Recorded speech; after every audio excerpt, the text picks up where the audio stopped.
गिरिवर धारी, जय गोपी जन वल्लभा, जय गिरिवर धारी, जय गिरिवर धारी।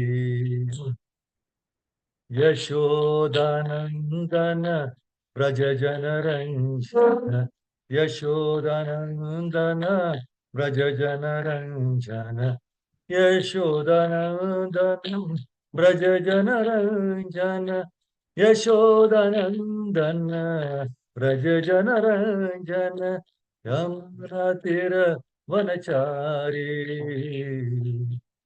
जय यमुना तिरवनचारी, जय राधा माधवा, जय कुंज बिहारी। हरे कृष्णा कृष्णा कृष्णा हरे हरे, हरे राम राम राम हरे हरे, हरे कृष्णा कृष्ण कृष्ण हरे हरे, हरे राम राम राम हरे हरे, हरे कृष्णा कृष्ण कृष्ण हरे हरे, हरे राम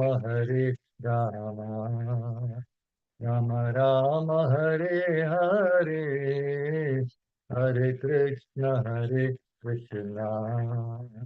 कृष्ण कृष्ण हरे हरे, हरे राम राम राम हरे हरे, हरे कृष्णा कृष्ण कृष्ण हरे हरे, हरे राम राम राम हरे हरे,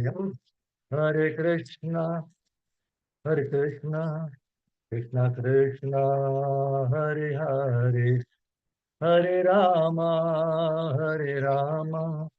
राम राम हरे हरे, हरे कृष्ण कृष्ण कृष्ण हरे हरे, हरे राम राम राम हरे हरे, हरे Krishna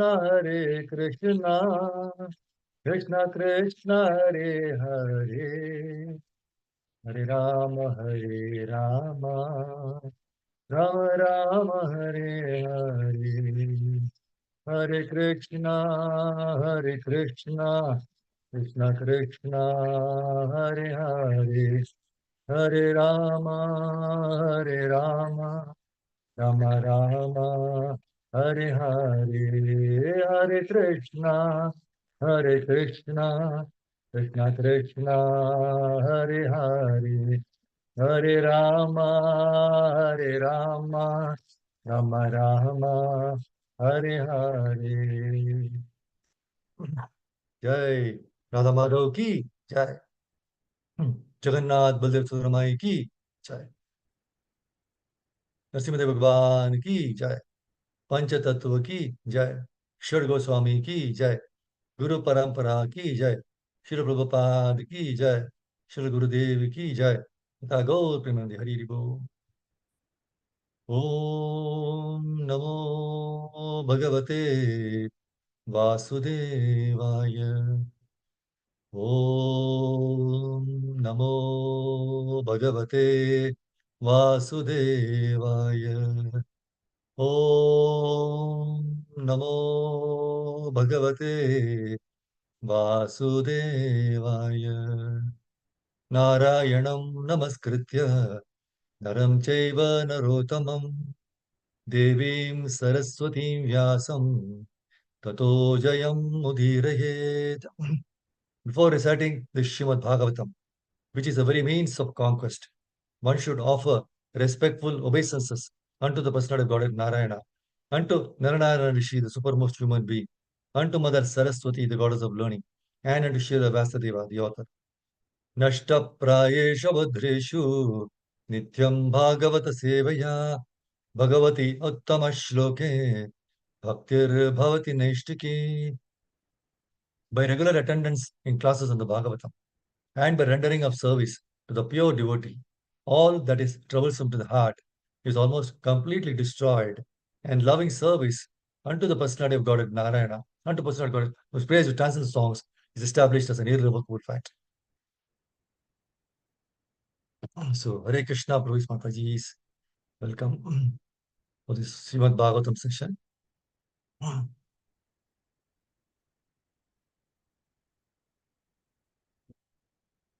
And today we will be discussing from 4th canto, 3rd chapter, verse number 15. 4, 3, 15. So let us recite the verse first. Rishir Uvacha Evam Giritra Priyaya Vibhashitah Pratyabhyadatta Prasanna Suhrit Priyaha Samsmarito Marma Vidakuvagishun Yana Ko Vishwa Srijam Samakshata. Vishiruvacha Evam Giritra Priyaya Vibhashitah Pratyabhyadatta Prasanna Suhrit Priyaha Samsmarito Marma Vidah Kuvagishun Yana Ko Vishwa Srijam Samakshata. Rishiruvacha Evam Giritra Priyaya Vibhashitah Pratyabhyadatta Prahasan Suhrat Priyaha Samsmarito Marma Vidakuvagishun Yana Ko Vishwa Srijam Samakshata. Anybody would like to recite? Hare Krishna, may I? Yes, Bharat. Rishiruvacha Evam Giritra Priyaya Vibhakshita Bhashitah Pratyapyadatta Prahasan Suhrit Priyaha Samsmarito Marma Vita Givakshito Yanaka Ko Vishwa Srijam Samakshataha. Any Mataji you want to recite? May I, Prabhu? Yes, Bharat. Shall I, Rishiru, Prabhuji? Hare. Nirmala Mataji, can go ahead. yes, Prabhuji. Evam giritra priyayabhibhashitah pratyabhyadatta prahasan suhrit priyah samsmarito marma bhidakuvagishun yanah ko vishwa srijam samakshataha. Hare Krishna. Thank you. Yes, Swayam Prabha Mataji, I think you wanted to recite. Please go ahead.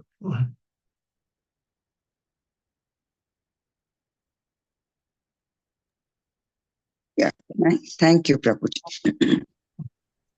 Rushiruvacha Evam Giritra Priyaya Bhibhashitah Pratyabhyadatta Prahasan Surut Priyaha Samsmarito Marma Vidah Kuvagishun Yanaha Ko Vishwa Srujam Samakshataha. Hare Krishna, Dhanyavad. Thank you. Go to the word meaning. Rishi Uvacha, the great sage, Maitreya said, Evam, thus, Giritraha, Lord Shiva, Priyaya, by his dear wife, Abhibhashitaha, being spoken to, Pratyabhyadatta replied, Prahasan, so while smiling. Suhrit Priyaha, dear to the relatives. Samsmaritaha, remembering. Marma Bidaha, heart piercing. Kuak Ishun, malicious words. Yan, which words? Ah said, Kaha, who? Daksha. Vishwasrijam, of the creators of the universal manifestation. Samakshataha, in the presence. Translation and purport by Divine Vishnu Prabhupada Ki Jai. Please hear the translation and purport. The great sage Maitreya said, Lord Shiva, the deliverer of the hill Kailasha, having thus been addressed by his dear wife, replied smilingly, although at the same time he remembered the malicious, heart-piercing speeches delivered by Daksha before the guardians of the universal affairs. Purport by Prabhupada Prabhupada Ki Jai. When Lord Shiva heard from his wife about Daksha, the psychological effect was that he immediately remembered the strong words spoken against him in the assembly of the guardians of the universe, and remembering those words, he was sorry at heart, although to please his wife, he smiled. In Bhagavad Gita, it is said that a liberated person is always in mental equilibrium in both the distress and the happiness of this material world. Therefore, the question may now be raised why a liberated personality like Lord Shiva was so unhappy because of the words of Daksha. The answer is given by Srila Vishwanatha Chakravarti Thakura. Lord Shiva is Atma Rama, or situated in complete self-realization. But because he is the incarnation in charge of the material mode of ignorance, Tamoguna, he is sometimes affected by the pleasure and pain of the material world. The difference between the pleasure and pain of this material world and that of the spiritual world is that in the spiritual world, the effect is qualitatively absolute. Therefore, one may feel sorry in the absolute world, but the manifestation of so-called pain is always full of bliss. For instance, once Lord Krishna, in his childhood, was chastised by his mother Yashoda, and Lord Krishna cried. But although he shed tears from his eyes, this is not to be considered a reaction of the mode of ignorance, for the incident was full of transcendental pleasure. When Krishna was playing in so many ways, sometimes it appeared that he caused distress to the gopis, but actually such dealings were full of transcendental bliss. That is the difference between the material world, material and spiritual worlds. The spiritual world, where everything is pure, is pervertedly reflected in this material world. Since everything in the spiritual world is absolute, in the spiritual varieties of apparent pleasure and pain, there is no perception other than the eternal bliss.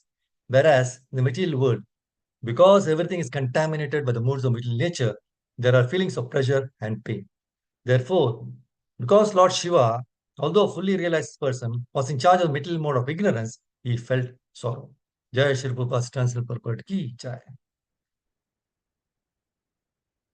Om Gyantimradasya Jnananjanashalakaya Chakshurunmilitam Yena Tasmai Shri Gurave Namaha Shri Chaitanyamanoabhishtam Sthapitam Yena Bhutale Swayam Rupakada Mahyam Dadati Supadantikam Vandeham Shri Guru Shri Udapatakalam Shri Gurum Vaishnavamscha Shri Rupam Sagarajatam Sahagana Raghunatamitam Tam Sajivam Sadvaitam Savadutam Parijanasahitam Krishna Chaitanya Devam Shri Radha Krishna Padan Gaganalita Shri Vishaka Vitamscha He Krishna Karuna Sindhu Dinabandhu Jagatpate Gopesha Gopika Kanta Radha Kanta Namostute Tapta Kanjan Gaurangi Radhe Vrindavaneshwari वृषभानुसुते देवी प्रणमामि हरिप्रिये वाञ्छाकल्पतरुभ्यश्च कृपासिन्धुभयेव च पतितानां पावनेभ्यो वैष्णवेभ्यो नमो नमः जय श्री कृष्ण चैतन्य प्रभु नित्यानंद श्री अद्वैत गदाधर श्रीवासादि गौर भक्तवृंद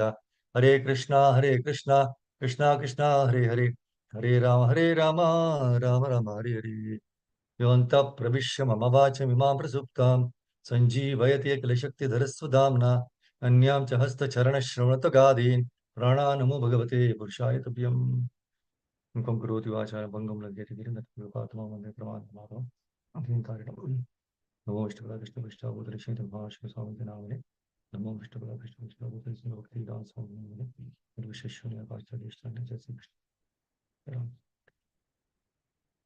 So, Hare Krishna, Purismati. Thank you for keeping the appointment with Krishna today for this Srimad Bhagavatam. So, it's very, very auspicious to hear Bhagavatam.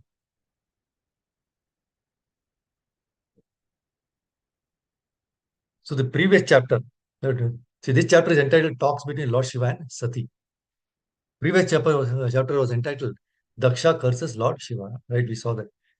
You might have seen so many Prabhus. See, the first purport of the first verse, Prabhupada says, the previous chapter has already explained that Vidura questioned the sage Maitreya, right, as to the cause of the misunderstanding between Lord Shiva and Daksha. Another question is why the strife between Daksha and his son-in-law caused Sati to destroy her body.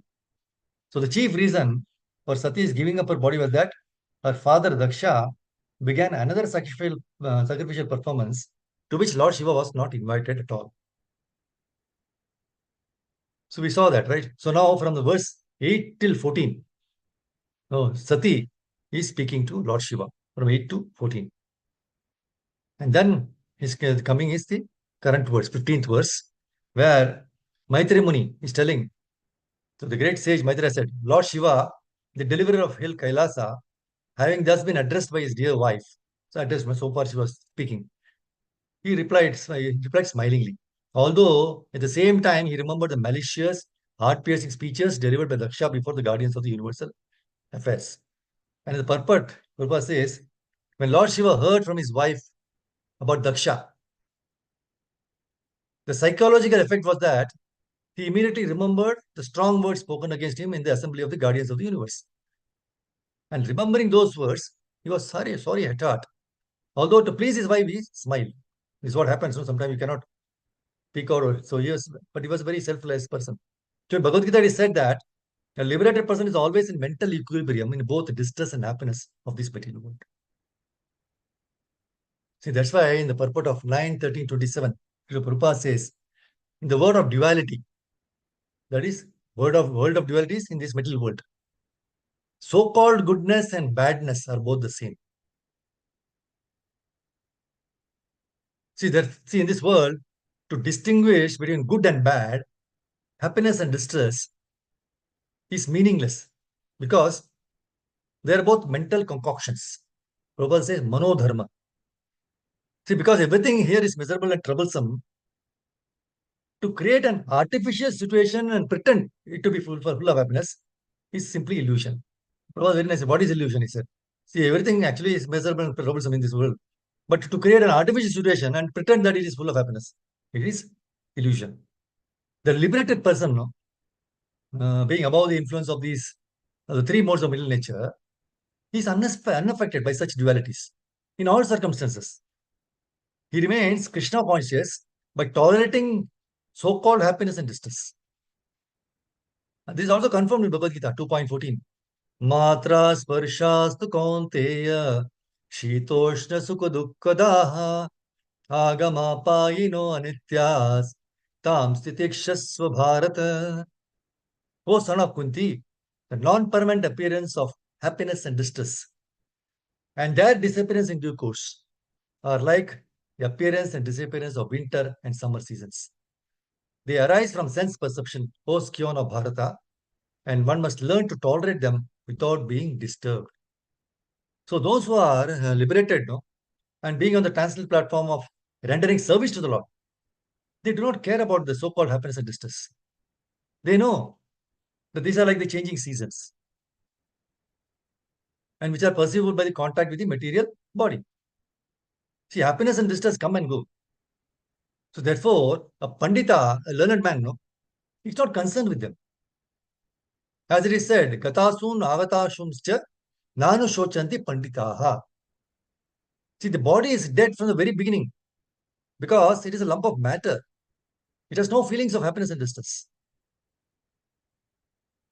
See, in the purport of 6:17:30, Prabhupada mentions the happiness and distress of the middle world of duality are both mistaken ideas. In the Chaitanya Chaitamrita, Antya 4.176, it is said, Dvaite Badra Badra Jnana Sabha Manodharma. Ei Bhala Ei Manda. Ei Sava Brahma. The distinctions between happiness and distress in the middle world of duality are simply mental concoctions. For the so-called happiness and distress are actually one and the same. They are like the happiness and distress in dreams. See, a sleeping man He creates his happiness and distress by dreaming, although actually they have no existence. See, other example given in this verse is that a flower garland is originally very nice, but by mistake and purposes for want of mature knowledge, one may consider it to be a snake. So in this connection, there is a statement by Prabodhananda Saraswati, Vishwam Purna Sukhayate. See, everyone in this material world is distressed by miserable conditions. But Srila Prabodhananda Saraswati, he says that this world is full of happiness. How this is possible? And he answers, Yat Karunya Kataksha Vaibhavatam Tam Gauram Eva Stumaha. A devotee accepts the distress of this material world as happiness only due to the causeless mercy of Sri Chaitanya Mahaprabhu. See, by his personal behavior, Sri Chaitanya Mahaprabhu showed that he was never distressed. He was always happy in chanting the Hare Krishna Mahamantra. So one should follow in the footsteps of Sri Chaitanya Mahaprabhu and engage constantly in chanting the Mahamantra, Hare Krishna, Krishna Krishna, Hare Hare, Hare Rama, Rama Rama, Hare Hare. Then he will never feel the distress of the world of duality. See, in any condition of life, no, one will be happy if he chants the holy name of the Lord. In dreams, we sometimes enjoy eating, like, for example, sweet rice, and sometimes suffer as if one of our beloved family members has died. See, because the same mind and body exist in the same material world of duality, when we are awake, right, the so-called happiness and distress of this world are no better than false. Better than they are false, actually, superficial happiness of dreams. See, the mind is a via medium in both the dreams and wakefulness. And everything created by the mind in terms of Prabhupada says sankalpa and vikalpa. Sankalpa, acceptance, vikalpa, rejection. So this is the nature of the mind, function of the mind, right? So everything created by mind in terms of sankalpa, vikalpa, acceptance, rejection is called manodharma or mental concoction. See, the attempt in this middle world to maximize happiness and minimize distress is called the struggle for existence. Prabhupada says so many purposes. Struggle for existence. What is that struggle for existence?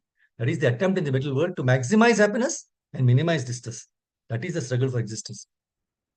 So generally, yoga is practiced to acquire some material profit.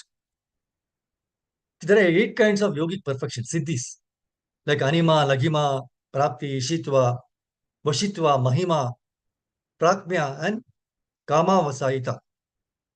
So a real yogi can become smaller than the smallest, lighter than the lightest, and bigger than the biggest. See, whatever he wants, he can produce immediately in his hand. He can even create a planet. So these are some of the yoga siddhis. But here it is stated that the supreme yoga system does not aim at material happiness or relief from distresses caused by material inconvenience. No. Everyone is trying to get out of the material distress and gain some happiness. Okay, correct? No. But in any case, when something is material, there is only so-called happiness and so-called distress. For instance, for example, Diwali, people are enjoying. There may be fireworks going on. This may be happiness for someone, but distress for others. Some people are thinking that these fireworks are enjoyable, but some are, it feels they are inconvenienced. So that is the material world. On one side there is happiness, on the other side there is distress. So both happiness and distress are actually illusions. In summer, water is happiness, but in winter it is distress. See, the water is the same, but at one time it brings happiness, another time it brings distress. So when a son is born, it brings happiness, but when he dies, he brings distress. See, in either case, the sun is the same. So this material world is the world of duality. And we cannot understand happiness. We cannot understand happiness without distress, or distress without happiness. And this is therefore called the relative world. So spiritual happiness, is above these dualities. And that spiritual happiness is the perfection of yoga. Yoga adhyatmikaha. Yoga is the happiness of the soul. And the individual soul can be happy when it is with the super soul, the supreme soul. Nityo nityanam chetanas chetananam. So that is the supreme soul or the supreme living being. And there are many individual souls, individual beings, right? So we are many, but the principal living being is one, Krishna. He is the fire, and we are the sparks from that fire. So the sparks are illuminated when they are with the original fire. But if the sparks no longer associate with the original fire, they are extinguished. Similarly, our real happiness is in enjoying with the Supreme Being. So happiness is being in His company. So in this purport 4315, Prabhupada further says, Lord Shiva is Atma Rama, or situated in complete self-realization. But because he is the incarnation in charge of the material mode of ignorance, tamoguna, he is sometimes affected with the pleasure and pain of the material world. See, in all the lectures, Prabhupada says, Brahma, Vishnu, Maheshwara, right? Brahma, Lord Vishnu, and Lord Shiva, Guna avatars. Vishnu expanding himself in 3 avatars. Sattva Guna, he takes charge himself. Rajo Guna, it is given to Brahma. And Tamo Guna, given to Lord Shiva. Srishti, Sthiti, Pralaya, Brahma Samhita says 5.24. Srishti, creation is done by Brahma. Rajo Guna, right? And Sthiti, maintenance is done by Vishnu. And destruction is done by Lord Shiva, Tamo Guna. See, Lord Shiva is not Tamo Guna. He is in charge of Tamo Guna. See, just like somebody becomes superintendent of jail, it does not mean that the superintendent is also one of the prisoners. No, he is in charge of the jail department. Similarly, Lord Shiva is not in Tamoguna. He is transcendental. He is neither ordinary human being also. And Lord Vishnu has nothing to do with these material affairs. Just like a big man, a rich man, right? He has nothing to do personally. But he gets things done by his assistants, by his servants. So it is like that. Again, in the purport of 4315, Prabhupada further says, the difference between the pleasure and pain of this material world and that of the spiritual world is that in the spiritual world, the effect is qualitatively absolute. In the purport of 7824, Prabhupada says, the Lord is situated transcendently. The Lord is situated transcendently in pure goodness, not just good, pure goodness. So the material world is generally controlled by tamoguna, the quality of ignorance.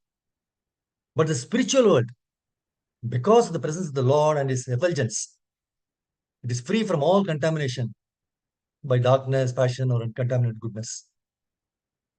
See, although there is a tinge of goodness in this material world in terms of Brahminical qualifications, such qualifications sometimes become invisible. Because, why? Because of the strong prevalence of modes of passion and ignorance.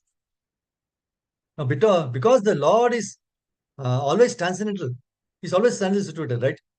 Because He's always transcendently situated, material modes of passion and ignorance cannot touch Him. So whenever the Lord is present, there cannot be any darkness from the mode of ignorance. It is stated in Chaitanya Charitamrita, Madhya Lila 22.31. Krishna Surya Sama, Maya Haya Andhakara. Yahan Krishna Tahan Nahi Maya Ara Adhikara. God is light. Nescience is darkness. Where there is Godhead, there is no nescience. So this material world is full of darkness and ignorance of spiritual life. But by Bhakti Yoga, this ignorance is dissipated. See, the Lord appeared because of the Bhakti Yoga exhibited by Prahlad Maharaj. Narasimha Avatar, right? And as soon as the Lord appeared, the influence of Hiranyakashipu's passion and ignorance was vanquished as the Lord's quality of pure goodness. Or the purple effulgence became prominent, right? So in that prominent effulgence, Hiranyakashipu became invisible. Or, as it say, his influence became insignificant. That is Tamoguna and Rajoguna.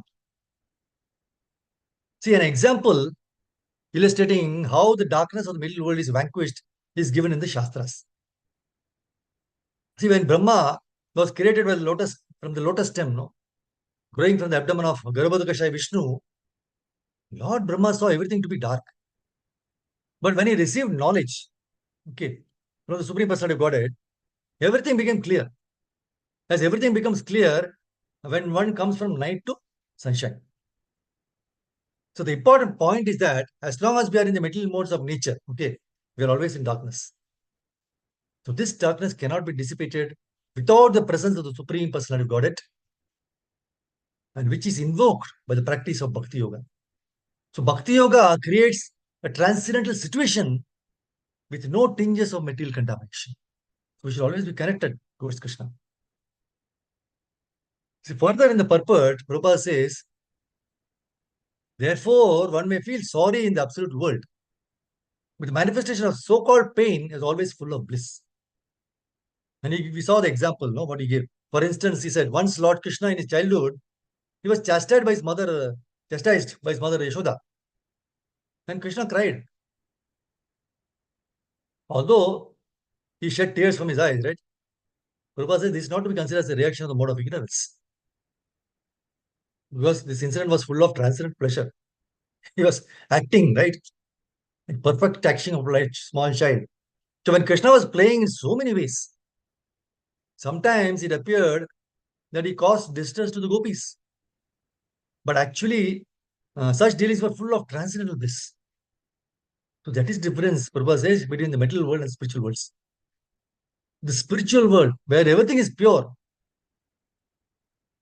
spiritual world, completely pure, where everything is pure, that is pervertedly reflected in this material world.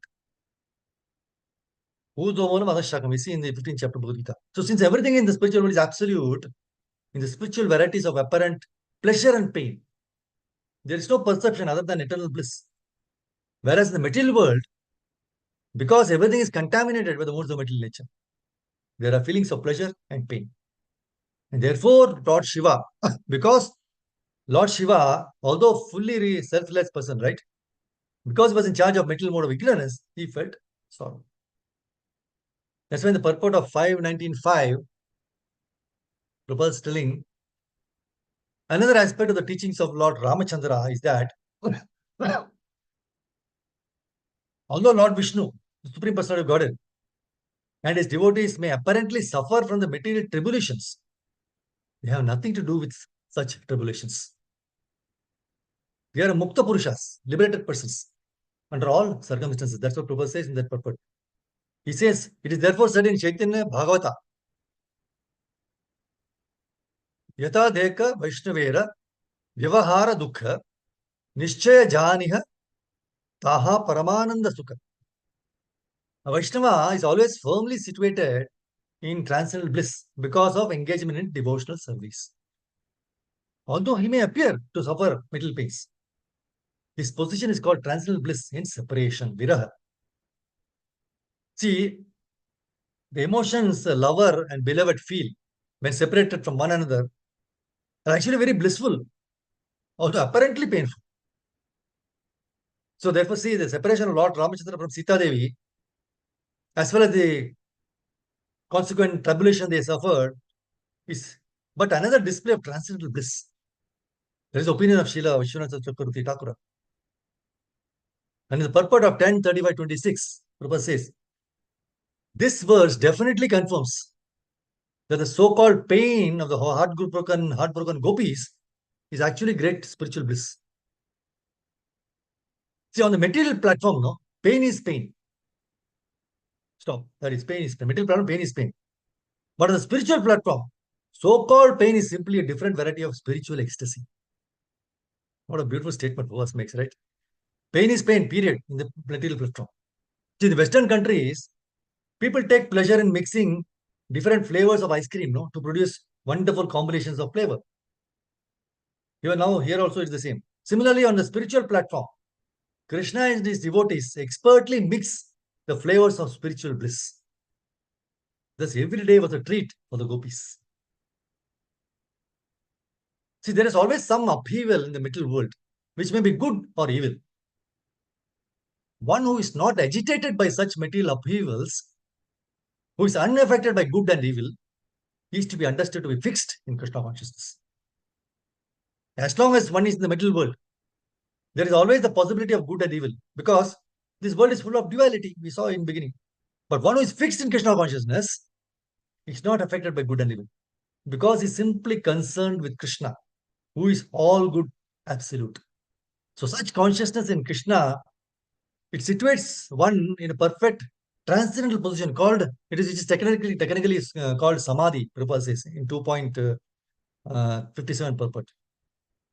In one of the lectures, Srila Prabhupada, he says, either Krishna or we, every one of us are ever existing because we are part and parcel of Krishna. So he said, if Krishna is ever existing, so we are also ever existing.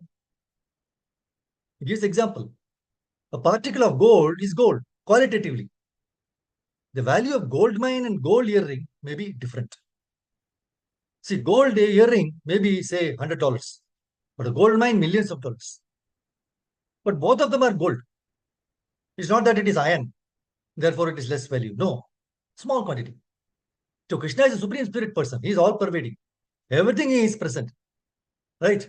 So we are also all pervading, but within this body. That's all. Krishna is all pervading means throughout the whole creation. Krishna is all pervading.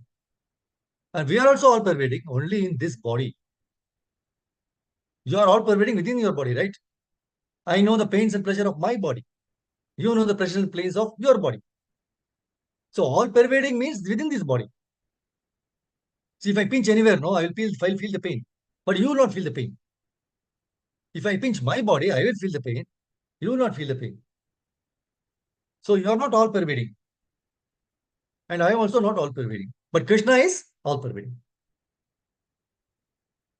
The most important thing to understand is when I feel the pain, Krishna knows it. 7.26 Bhagavad Vedaham Samatitani. I know everything. That is Krishna. So we should try to understand the distinction between Krishna and us. He is all pervading, but he is Nitya, ever existing. We are also ever existing. Kathopanishad 2.13 says, Nityo Nityanam Chetanash Chetananam. We have got knowledge. Krishna has got knowledge. But we have got limited knowledge. Krishna has got unlimited knowledge. That is the difference. See, the teachings of Kunti Maharani, Prabhupada says, this middle world is certified by the Lord in Bhagavad Gita as a dangerous place full of calamities. So less intelligent persons, they prepare plans to adjust to those calamities. We plan, let us adjust. Without knowing the nature of this place is to be full of calamities. There is we don't have any information of the abode of the Lord. It is full of bliss without trace of calamity. So the duty of a sane person is to be undisturbed by these worldly calamities, and which are sure to happen in all circumstances. Suffering all sorts of unavoidable misfortunes. One should make progress in spiritual realization because that is the mission of human life. See, the spirit soul is transcendental to all the material calamities. That we have to understand. Therefore, the so-called calamities are called false. See, Prabhupada says, a man may see a tiger swallowing him in a dream. And he may cry for this calamity. Actually, there is no tiger and there is no suffering. It is simply a case of dreams. In the same way, all calamities of life are said to be dreams. If someone is lucky enough to get in contact with the Lord by devotional service, it is all gain, no loss. So contact with the Lord by any one of the 9 types of devotional service, Shravanam, Kirtanam, Vishnu and all, is always a forward step on the path of going back to Godhead. See, Prajapati Daksha, with an intention of insulting Lord Shiva, he fails to invite him to a sacrifice, no? For which all the other demigods are invited. So due to maternal affection, Mother Sati goes to the sacrificial arena, and when Daksha fails to welcome her properly, being insulted by his offensive attitude to Lord Shiva, she quits her body. So Lord Shiva, on hearing this, no, he sends his men who beheaded Daksha and pollute the sacrificial arena was polluted. So when the demigods approach Lord Brahma for help, Brahmaji advises them in Bhagavatam 4.6.4. When Lord Brahma heard everything from the demigods and the members who had attended the sacrifice, he replied, you cannot be happy in executing a sacrifice.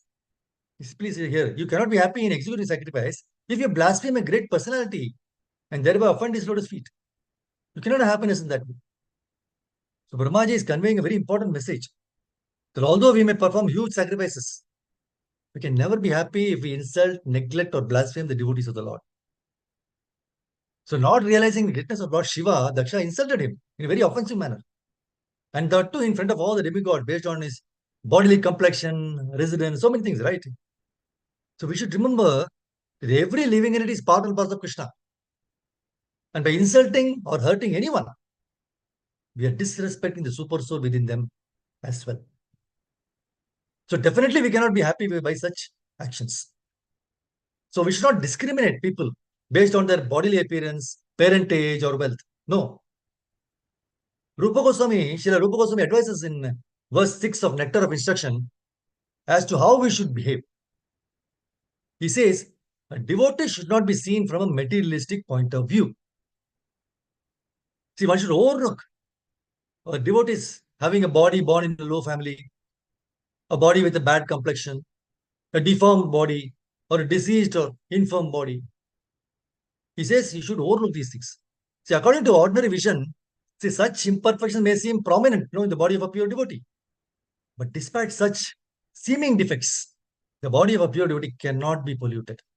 That's what Srila Prabhupada is telling in Nectar of Instruction. So it's exactly like the waters of the Ganges. We sometimes during the rainy season are full of bubbles, foam and mud. The Ganges waters do not become polluted. Those who are advanced in spiritual understanding, they will bathe in the Ganges without considering the condition of the water. So if without realizing the value of devotee association, if we spend time insulting them, then we will have to face moroseness, inauspiciousness, just like what Daksha and his followers experienced in the sacrificial arena. So Srila Prabhupada insists that speech is the most important symptom of Krishna conscious person. Speech. And a devotee of Lord always speaks about Krishna and matters relating to Krishna. So we should always speak kindly to others. My Guru Maharaj used to quote very nice verse from the Shastras. Priya Vakya Pradhanena Sarve Tushyanti Jantavaha Tasmat Tadeva Vakyatvam Vaktavyam Tasmat Tadeva Vaktavyam Vachaneshu Kim Daridritaha. By speaking pleasing words, all the living entities are satisfied. He said, by speaking pleasing words, all the living entities are satisfied. Therefore, always speak sweetly. Why are you so poor in your sentences? So Krishna assures in Bhagavad Gita 10.9, seed one of the second seed verse, Machita Madgada Prana Bodhayanta Parasparam Katayantashchamam Nityam Tushyanti cha Ramanti cha. The thoughts of my pure devotees dwell in me. Their lives are fully devoted to my service, and they derive great satisfaction and bliss from always enlightening one another and conversing about me. So let us all pray the Lotus feet of Guru Prabhupada Krishna to guide us to see Krishna in everyone and not to offend others by our thoughts, words, and deeds. This material world is called the world of death. Once Yudhishthir Maharaj is questioned by Yaksha as to what is the most wonderful thing in this world. Yudhishthir Maharaj replied, the most wonderful thing is that although every day innumerable humans and their animals go to the abode of death, still a man thinks he is immortal. See, man thinks he's never going to die and live forever, and he thinks he's going to live forever. Everyone who is born in the middle world have a destined expiry date. No one can escape it. Bhagavatam 2.1.4, Shukadeva Goswami says, Dehapatya karatradishva atma saini shvasatsvayapi tesham pramatto nidhanam pashyanapi na pashyati. Pashyanapi na pashyati. Persons who devoid of Atma Tattva do not inquire into the problems of life. Being too attached to the fallible soldiers like the body, children, wife. Although sufficiently experienced, they still do not see their inevitable destruction. So Prabhupada very nicely mentions in the purport, our friends, relatives, and so-called wives and children are not only fallible, but also bewildered by the outward glamour of material existence. As such, they cannot save us. They cannot save us. We saw in the Gajendras past time also. Girdhar was asking help from when he was being caught by the crocodile. He's seeking help from his friends, his relatives, by his children. Nobody could do anything. Still, we think that we are safe within the orbit of family, society, or country. One who properly prepares for the time of death is really intelligent. While one who thinks he can remain at home forever and enjoy the association of wife and children is a fool. In illusion, a man thinks, my bank balance, my nice house, my family will protect me. But this cannot protect anyone. Very thought-provoking story is there. See, high in the reaches of Mount Kailas is the abode of Lord Shiva. So one evening, Lord Vishnu came to see Lord Shiva. He left behind at the entrance Garuda, who served as his vehicle. Okay. So Garuda sat alone, marveling at the beautiful splendor of the place, beautiful Kailas. Suddenly his eyes fell on a beautiful creature, a little bird, seated on the arch crown, entrance to Lord Shiva's place. Now Garuda wondered, how marvelous is creation? One who has created these lofty mountains has also made this tiny bird, and both seem equally wonderful. Just then, Yamaraj came passing by with the intention of meeting Lord Shiva. So as he crossed the arch, no, his eyes went over to the bird and he raised his eyebrows. How come this is here? Then he took his eyes off the bird and disappeared inside, went inside. See, even a slight glance of Yamaraj is said to be the harbinger of death. So Garuda told himself, Yamaraj looking intently at the bird can mean only one thing. Bird's time is up. Perhaps on his way back, he will carry away the bird's soul with him. Now, Garuda's heart was filled with pity, for the helpless creature. Because that creature was oblivious of its own impending death. So Garuda, he resolved to save that small bird from the clutches of death. What did he do? He just swooped on it and then rushed to a forest thousands of miles away, left the bird on a rock beside a tree. Then he returned to Kailas. He was very quick, fastest, no? Put him thousands of miles away, went and came back. And then he regained his position at the entrance of the gate. After that, soon after, Yamaraj emerged from inside and he nodded to Garuda in recognition. Garuda greeted him and said, Yamaraj, while going in, you saw a bird. And for a moment, you became pensive. Why? Yamaraj replied, well, when my eyes fell on the little bird, no, I saw that it was to die in a few minutes, swallowed by a python, far away from here in a forest near a brook. That's where Garuda came. So I wondered how this tiny creature could traverse thousands of miles, separating it from its destiny in such a short time. But there are no such serpents here, high on Kailash. And he was a bit puzzled, that's what he was telling. Then I forgot. Then he forgot about it. Surely it must have happened somehow. That's what Yamana is saying. And he smiled and went away. So this story very nicely explains however hard we try to escape from death, death is inevitable. Death in the form of time, Kala, will seize us just like the serpent seizes its prey. So Shukadeva Goswami is advising us that understanding the temporary nature of the material existence, we must utilize our time for the self-realization. And when we fail to do this, we will remain bewildered in this material existence, life after life. And when we use the time for Krishna, death is also blissful. As after death, we will go back again, back to Krishna.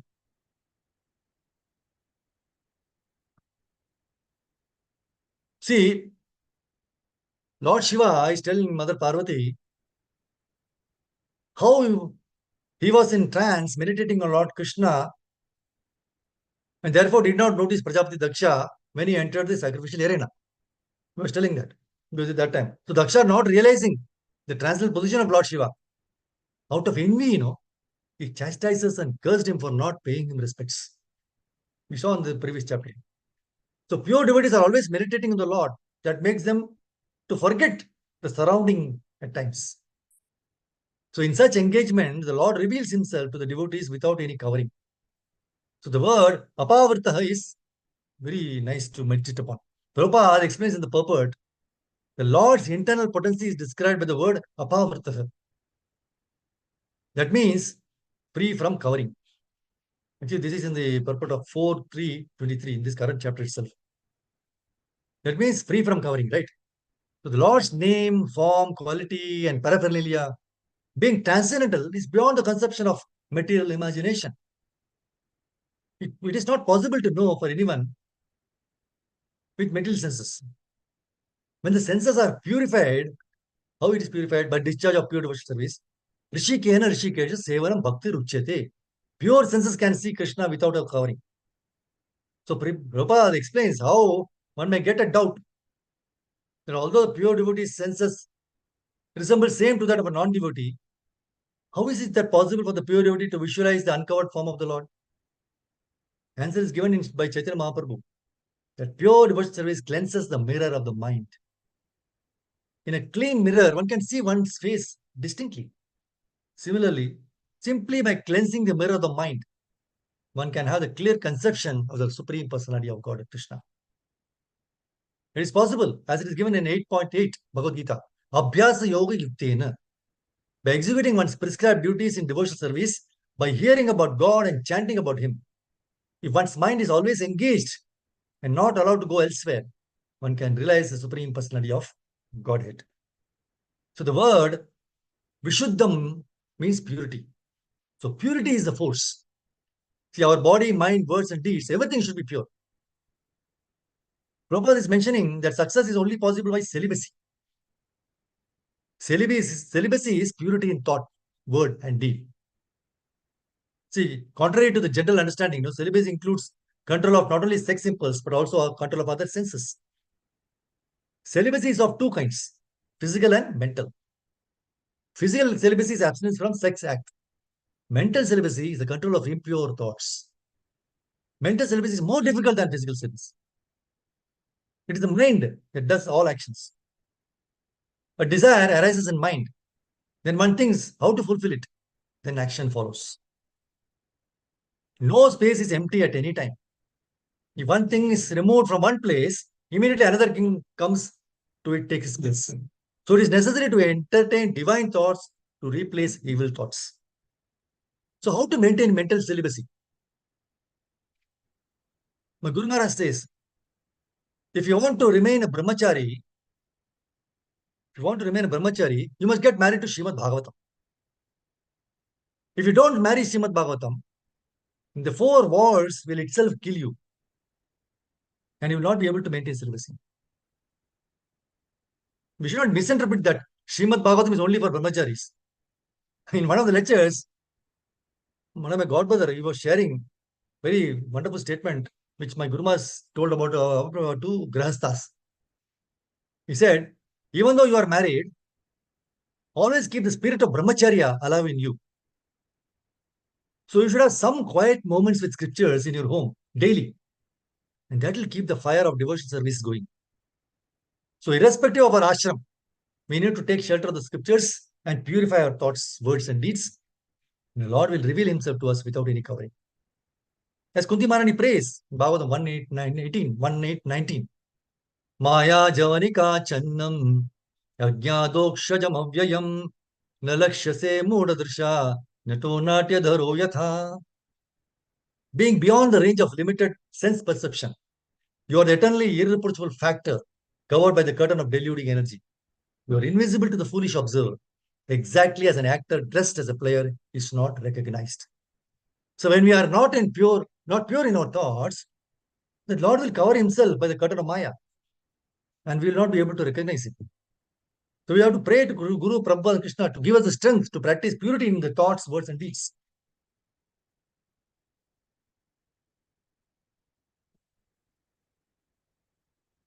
So we are all acting under the influence of material qualities. So when we act in Tamoguna, we become entangled in so many sinful activities. Tamoguna means ignorance. We have to act because in the material world, sometimes we are under the influence of goodness, sometimes we are under the influence of passion, and sometimes we are under the influence of ignorance. So when we are in ignorance, no, see, everyone commits sin or criminal activity simply by ignorance. Just like by ignorance, a child touches a fire.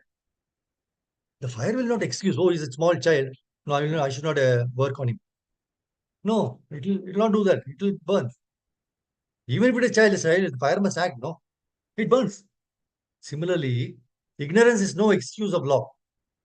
If you commit some sin and go to the law court, and if you just plead, sir, I did not know this law, that is no excuse. You have committed this criminal activity, even though you did not know the law. And that does not mean you will be excused. Therefore, all sinful activities are done in ignorance or in mixed up passion and ignorance. Therefore, one has to raise himself to the quality of goodness. He must be good, right? Very good man. And if you want to become very good man, what do you have to do? You have to follow these regulatory principles. No illicit sex, no meat eating, no intoxication, no gambling. So these are the 4 pillars of sinful life. And if you indulge in these 4 principles of sinful life, you cannot become a good man. And if there is want of good men, how you can expect peace and prosperity in this world? If everyone is full of rascaldom, Prabhupada says, if everyone is full of rascaldom, how can you expect anything from the government? Why are you accusing the government? See, the government is your representative. You are rascals, fools. You select some rascal and fool. How you can expect good government? Democracy. You become a good man. You will see government is good. So Prabhupada very beautifully says in that lecture, mass education should be how to become good man. How one can become a good man? That is also stated in the Shastras. 5:18:12 Bhagavatam says, Yasyasti bhaktir bhagavati akinchana sarver gunesh tatar samaste suraha. If one is simply made of devotee, if one is simply made a devotee, and he has got unflinching faith in Krishna, then all the good qualities automatically develop. So therefore, this is the duty. So this is the duty of Krishna consciousness. This is the duty, Prabhupada says, this is the duty of this society to make everyone a devotee, a sincere, a pure devotee of Krishna. And that is Krishna consciousness movement. If you make the people all good, you will have a good society. You will have a good government. You will have everything good. And if you create rascals and fools, how you can expect good government? That is not possible. So Prabhupada finally says, therefore, all serious, thoughtful men should take it. The Krishna conscious movement is very, very essential in this world. That's what we saw in these episodes also. How Lord Shiva, his wonderful qualities are also coming up. We have to learn from these lessons, from these verses. So stop here. Thank you very much, Prabhupada Mataji's. Grantra Srimad Bhagavatam ki jai, Srila Prabhupada ki jai, Nitai Gaur, Hari Bol. Thank you for giving me the good opportunity to glorify the Lord. Through Srimad Bhagavatam. Hare Krishna.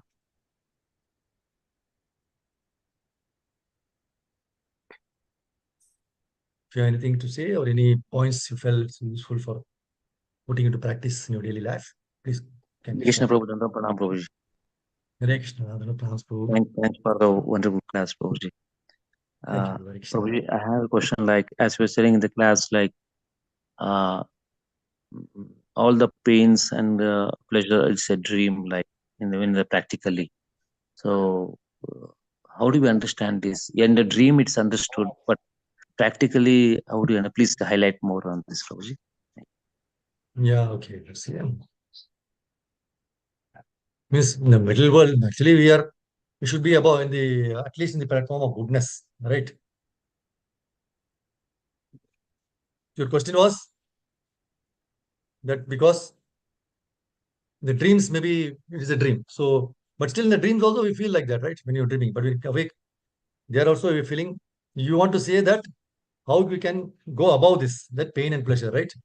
Is that your No, question, Prabhu? Prabhu. And as No. you were saying, the dream, as you see the tiger, and we are afraid of that. And Yes. like it's all a dream, like it's, and even practically what's going on in our daily life, it is also a dream. It's like it. Ah, That's okay. what Okay. Yeah, but because we are not his body actually. That's what Krishna says in the beginning of the Bhagavad Gita. We are spirit souls. And spirit soul is completely being part and parcel of Krishna. we are also completely transcendental, right? And just the examples I gave with regard to Krishna is like the fire, we are sparks, right?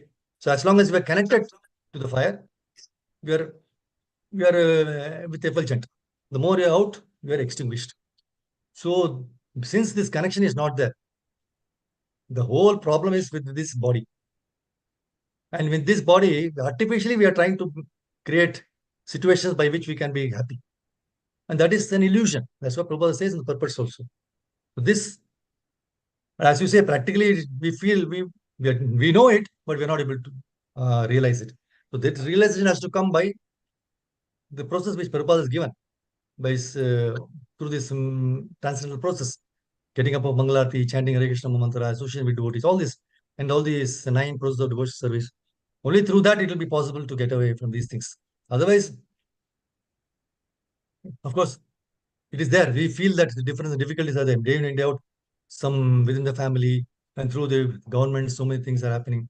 Right? We can see taxes are there, accidents are happening. Of course, you feel that, oh, this how can this be a dream? It's all happening in front of me. But because we are thinking in the terms of the body. So if we are that's why Krishna Prabhupada says we should be in the Krishna conscious. We should create devotees wherein they will help each other in times of distress and sufferings. And thereby we will not be able to think of all those things. So through that only it is possible. Otherwise, it is very, very difficult. So we have to elevate ourselves. We should always come to the platform of goodness, at least, minimum to the goodness. So if you want to take a flight, you have to go to the airport, right? At least you have to go to the airport. The flight will not come to your house. So you have to go to the airport. So that means to elevate ourselves to above these modes of ignorance and passion, we have to come to at least goodness. Of course, the goodness itself is not enough, but at least from that platform, you can go ahead and come to the pure goodness. So this is very important. So this is how we will be able to mitigate all these sufferings and pain and pleasure and all. I presume, Prabhu, it was to some extent useful for you. Yeah, Hare thank Krishna you. Prabhuji. I wanted to means this is not to just I'm also understanding only, but how can we be sure like this is not a dream right now when I'm talking to you, I'm attending this class.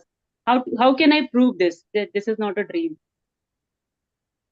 Is it possible? How do you prove it that this is not a dream right See, now? see, That is another not thing is, possible. yeah, Means not I'm possible. It's not supporting means correct.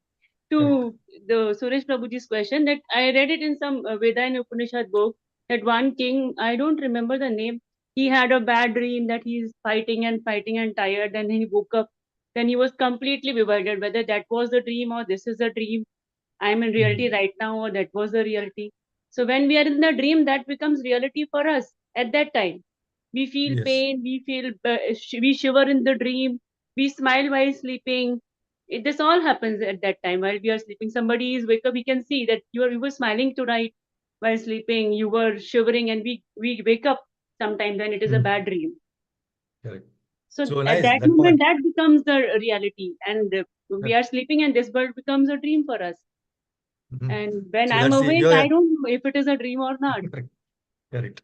You're given the answer yourself, Mataji. Yes, Because we Mata, are sleeping, we are in I'm dreams. adding to the answer only, Prabhuji. I'm not questioning. No, Yes. yes, correct. Very nice. Yes, Suresh Very good Prabhuji point. was asking whether how more dream, something about dream, no? So I'm adding to your answer only. We cannot be sure if it is also a dream only. No, that's why that's a very good bhajan. Jeev jago, right? So we are all sleeping souls. All sleeping souls, Yes, please yes. get up. Get up is not, please rise to the platform. See, when we are sleeping, we are in the dream, right? But the moment we are awake, the dream is gone. So now in this material world, we are actually sleeping. We are in ignorance. So we have to wake up to the spiritual platform, Right, Prabhuji. This is what right? exactly. Then we are not in the dreams. The same, you're sleeping in your dreams. So the moment you wake up, that dream is gone. Now it is not. Then you come back to the reality. So that's so now we are all actually in dreams. We are all this is happening is actually a dream, just like that dream. But we have to wake up. That's what the spiritual masters, the acharyas, they're coming and telling, please come attend programs, chant one round, all these things. If you do that, then you're really woken Exactly, up. Prabhuji. Yes, Prabhuji. Thank you so much, Prabhuji. Again, it was so wonderful class, Prabhuji. Please do share the recording. I was keeping all the points in the mind, but now I feel I have two, three in the mind. I'm losing on few. So I want to listen No it problem. again, Prabhuji. Thank you for So, sharing, so Mataji. many Very things nice to class. learn from today's class, Prabhuji. Thank you Hare so Krishna. much. Hare Jai Krishna. Gurudev ki, Jai Prabhupada ki. Thank you. Hare Krishna. Hare Krishna, Balaji Prabhu. So, added to the Mataji's and Prabhuji's one, no, regarding the dream. The dream is a temporary, like, when we are sleeping, there is a dream. So when we are woke up, the dream is gone. Similarly, we are also temporary. Anytime we have to go, so this is also like a dream. So, this life is also a dream. It's a temporary. Correct. Anytime we have to True. get out of this place. Yeah, that's correct. So that's what your point is very good, because we are temporary, but the point is we don't feel. As Yudhishthira Maharaj's question was, the Yaksha asked in question, no? What is the surprising thing? He said, in front of us, everybody is going away. But the person who he is seeing that, feels that he is going to be here forever. That is the most surprising thing is still. So we don't feel that we are temporary. We want everything to be permanent. That's why we are still sleeping. We have to awake, get awake. That's very nice. Thank you. So there is we are pervading only in our body. We know about only Correct. our body. Oh, But Krishna not knows he is all everybody. pervading. He is Everybody. all Correct. everybody. Wonderful. Thank you. Prabhu, like Yes, Prabhu. what Prabhu is saying is very good. Like, I just help me understand. Like, yes, of course, it's we are temporary and we have to leave this body. So this is dreams and other things, right? But the pains and pleasures are there, like, because in the dream it's dream, because okay, so when we wake up we'll see that okay, it was a dream. Okay. But in the practically when we are facing all these pains and pleasures due to our attachments, so that pains and pleasures are there. How can we understand that this is not a dream? This is dream, like, no, So it Prabhu. is, see, same example. See, because we are attached. We are attached to what? Our body, and the extensions of the body, the family, friends, bank balance, so many things. We are attached to these things. And that's why because of the attachment, we are feeling all these things. And your question is why think that we are dreaming.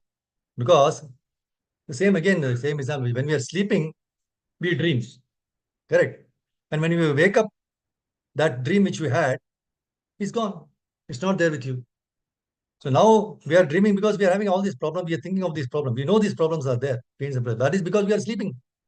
And that means sleeping means we are in a dream.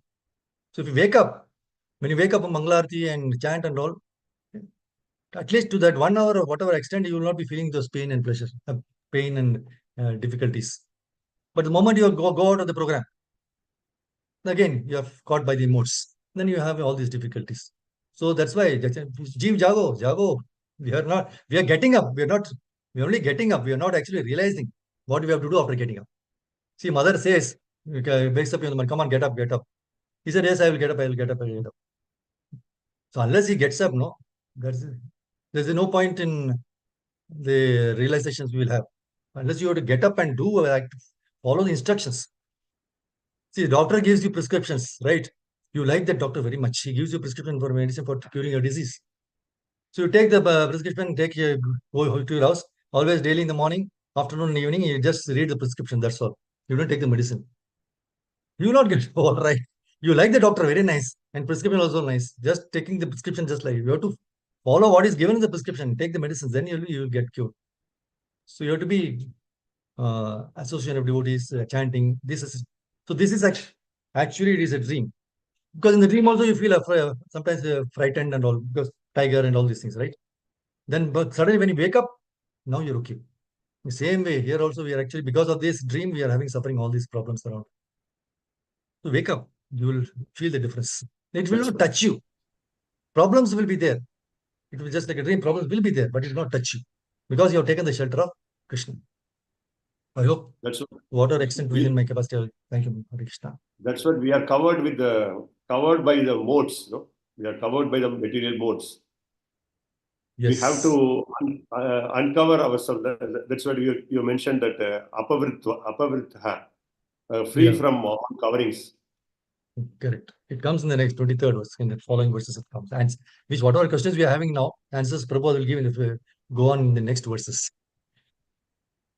Prabhu, Thank thank you, you, Prabhu. Prabhu. Thank you, Dendra Also Prabhu. that is where this, because we are in the dream, the illusion Maya, we are still sleeping. True. We get out of all these things that what you have mentioned about all our chanting and not able to, all that we are stuck with the Maya. When we are in the association of devotees, definitely We we are don't getting. feel like. Correct. We uncover, actually, it is uncovering slowly. Yes, very nice. Thank you, bro. Thank you. So shall we stop? Hare Krishna. Yeah. Any questions? Otherwise, we'll stop here. So thank you very much for Mataji's. Hare Krishna. Hare Krishna. Hare Krishna, Prabhuji.